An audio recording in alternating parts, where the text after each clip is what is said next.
प्यारे बच्चों, आप सभी को नमस्ते। आज हम कक्षा 9वीं का भूगोल की पुस्तक पाठ 4 जलवायु पढ़ेंगे। आओ देखते हैं। मानसून शब्द की व्युत्पत्ति अरबी शब्द मौसम से हुई है, जिसका अर्थ है मौसम। अर्थ एक वर्ष के दौरान वायु की दिशा में ऋतु के साथ परिवर्तन। नेक्स्ट प्रश्न है बच्चों, शीत ऋतु में हिमालय के उत्तर में कैसा दाब रहता है? उच्च दाब। अगला प्रश्न है, हिमालय की ऊंचाई 6000 मीटर। जेठ धाराएं कहाँ होती हैं? 27 डिग्री से 30 डिग्री उत्तरी अक्षांशों के बीच। दक्षिण पश्चिम मानसून कहाँ बहती है? कौन महासागरों के ऊपर, उष्ण महासागरों के ऊपर। अक्षोभ मंडल की अत्यधिक ऊंचाई क्या है? 12 किलोमीटर से अधिक है। पहले जहाज किस पर निर्भर थे? पतन पर। पतन होता है बच्चों बंदरगाह। पवनों का, मानसून पवनों का उलट जाना। मानसून पवनों का उलट जाना। मानसून का प्रभाव उष्णकटिबंधीय क्षेत्रों में लगभग किसके बीच होता है? उत्तर है बच्चों 20 डिग्री उत्तर एवं 20 डिग्री दक्षिण के बीच। पवनें कहाँ से चलती हैं? उच्च दाब से निम्न दाब की ओर। मेडागास्कर कहाँ है? हिंद महासागर में। दक्षिण दोलन दाब की अवस्था में नियतकालिक परिवर्तन। ताहिती कहाँ है? प्रशांत महासागर 18 डिग्री दक्षिण 149 डिग्री पश्चिम। प्रशांत महासागर का चौराहा हताई द्वीप। ENSO एल नीनो दक्षिण दोलन। नीनो का अर्थ है बच्चा। मानसून का समय जुलाई के मध्य सितंबर तक 100 से 120 दिनों के बीच होता है।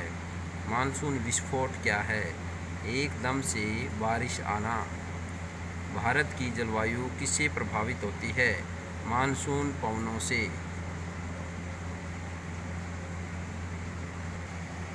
अगला प्रश्न है, वास्को डी गामा भारत कब आया? 1498 में।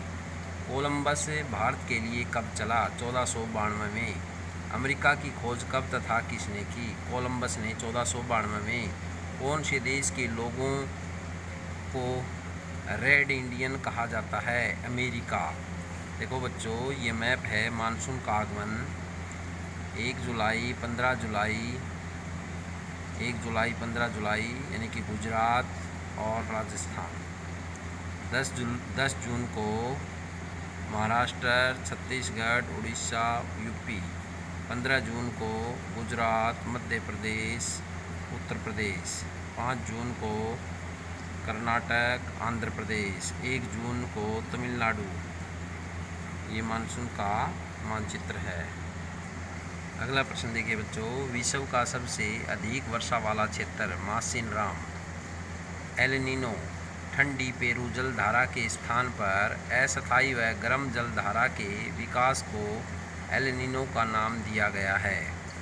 अब प्रश्न देखिए बच्चों, सही उत्तर चुनो। निम्न में से कहाँ विश्व में सबसे अधिक वर्षा होती है? सिलचर, चेरापूंजी, मासिनराम, गुवाहाटी। मासिनराम में। ग्रीष्म ऋतु में उत्तर मैदानों में बहने वाली पवन को किस नाम से जाना जाता है? काल वैशाखी, व्यापारिक पवनें, लू। इनमें से कोई नहीं। लू। निम्न में से कौन सा कारण भारत के उत्तर पश्चिमी भाग में शीत ऋतु में होने वाली वर्षा के लिए उत्तरदायी है? चक्रवातीय आपदा, पश्चिमी विक्षोभ, मानसून की वापसी, दक्षिण पश्चिम मानसून। पश्चिमी विक्षोभ। अगला प्रश्न है बच्चों, भारत में मानसून का आगमन कब होता है? मई के आरंभ में, जून के आरंभ में, जुलाई के आरंभ में, अगस्त के आरंभ में। जून के प्रारंभ में। अगला है, निम्न में से कौन सी भारत में शीत ऋतु की विशेषता है? गर्म दिन गर्म रात, गर्म दिन ठंडी रात, ठंडा दिन ठंडी रात, ठंडा दिन गर्म रात। उत्तर है गर्म दिन ठंडी रात। अगला प्रश्न है, कारण बताओ। भारत में अधिकतर वर्षा कुछ ही महीनों में होती है, क्यों? भारत में अधिकांश वर्षा मानसूनी पवनों द्वारा होती है। भारत में मानसून का समय जून से सितंबर तक का होता है। भारत में वर्षा दक्षिण पश्चिमी मानसून पवनों द्वारा होती है। ये पवनें समुद्र की ओर से आती हैं, इसलिए आर्द्रता से भरी होती हैं। आर्द्रता में नहीं, नमी से भरी होती हैं। भारत में पर्वतों से टकराकर खूब वर्षा करती हैं, लेकिन शीत ऋतु में ये पवनें स्थल से समुद्र की ओर बहती हैं और आर्द्रता से रहित होती हैं। अतः शीत ऋतु में वर्षा नहीं होती। अतः भारत में वर्षा कुछ ही महीनों में होती है। अगला प्रश्न है, तमिलनाडु तट पर शीत ऋतु में वर्षा होती है। तमिलनाडु में अधिकतर वर्षा उत्तर पूर्वी मानसूनी पवनों द्वारा शीतकाल में होती है। शीतकाल यानी सर्दियों में होती है। ये पवनें शुष्क होती हैं, परंतु बंगाल की खाड़ी के ऊपर से गुजरते समय ये पर्याप्त नमी ग्रहण कर लेती हैं। पूर्वी घाट से टकराकर तमिलनाडु के तट पर भारी वर्षा करती हैं। इसलिए तमिलनाडु तट पर शीत ऋतु में वर्षा होती है। पूर्वी तट के डेल्टा वाले क्षेत्र में प्राय चक्रवात आते हैं। कारण बताइए। उत्तर है, देखिए बच्चों, नवंबर के आरंभ में उत्तर पश्चिमी भारत के ऊपर निम्न दाब वाली अवस्था बंगाल की खाड़ी पर स्थानांतरित हो जाती है। यह स्थानांतरण चक्रवाती निम्न दाब से संबंधित होता है, जो कि अंडमान सागर के ऊपर उत्पन्न होता है। ये चक्रवात भारत के पूर्वी तट को पार करते हैं, जिनके कारण व्यापक व भारी वर्षा होती है। राजस्थान, गुजरात के कुछ भाग तथा पश्चिमी घाट का वृष्टि छाया क्षेत्र सूखा प्रभावित क्षेत्र है। कारण बताइए। उत्तर देखिए बच्चों, दक्षिण विक्षोभ मानसून पवनों की अरब सागर की शाखा पश्चिमी घाट के पवन विमुखी ढाल से टकराकर पश्चिम की ओर भारी वर्षा करते हैं, लेकिन पश्चिमी घाट से पूर्वी ढालों पर नीचे उतरते समय इनमें नमी की मात्रा कम हो जाती है। अतः ये क्षेत्र पश्चिमी घाट के पवन विमुख ढाल की ओर स्थित हैं। इसलिए ये क्षेत्र वर्षा ऋतु में भी कम वर्षा प्राप्त करते हैं तथा सूखे रह जाते हैं। अगला प्रश्न है, भारत में मानसूनी प्रकार की जलवायु क्यों है? भारत एक विशाल देश है। यहाँ पर अनेक प्रकार की जलवायु मिलती है, परंतु मुख्य रूप से भारत मानसूनी पवनों के प्रभावहीन है। यह मानसूनी व्यवस्था दक्षिण पूर्वी एशिया के मानसूनी देशों से भारत को जोड़ती है। इस प्रकार मानसून पवनों के प्रभाव के कारण देश में मानसूनी जलवायु पाई जाती है।